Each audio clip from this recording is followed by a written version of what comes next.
শীতের শুরুতে এবারের মতো ব্যাস এটুকু গাছই আমরা লাগিয়ে উঠেছি। শুধু শুধু তো গাছই লাগালে হবে না, সঙ্গে সঙ্গে তাদের রক্ষণাবেক্ষণও করতে হবে, তবেই তো ফুলে ফুলে ভরে উঠবে বাগান। আজ আমরা বলবো সপ্তাহে একদিন আমাদের বাগান বিলাস ও গোলাপ গাছগুলোর যত্ন আমরা কিভাবে নিই সেই গল্প কথা। আচ্ছা, তাহলে এবার শুরু করা যাক। প্রথমেই টব গাছগুলোর ওপরের মাটিগুলোকে হালকা একটু কুড়ে নিয়ে আগাছাগুলোকে তুলে পরিষ্কার করে নিয়েছি। এবার এক বালতি জলে গাছের খাবারগুলোকে পরিমাণ মতো নিয়ে সেগুলো ভালো করে জলে হাত দিয়ে ঘুলে নাড়িয়ে নিলাম। এবার একটা মগের সাহায্যে গাছের গোড়ায় জলটা ঠিকভাবে ঢেলে নিলাম। তারপর একটা স্প্রে মেশিনের সাহায্যে গাছের পাতা ও ফুলগুলোতে হালকা স্প্রে করে নিলাম, যাতে আরো ভরে ভরে ফুল আসে। ব্যাস এটুকুই।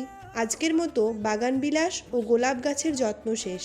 সপ্তাহে একদিন এভাবে গাছগুলোকে জল দিলে গাছগুলো আরো সতেজ হয়ে উঠবে। তোমরাও তোমাদের গাছগুলোকে এভাবে যত্ন নিও। আজকের মতো এটুকুই। দেখা হবে পরের কোনো ভিডিওতে। ততক্ষণ তোমরা ভালো থাকো, সুস্থ থাকো, আনন্দে থাকো। ওকে, টাটা, বাই।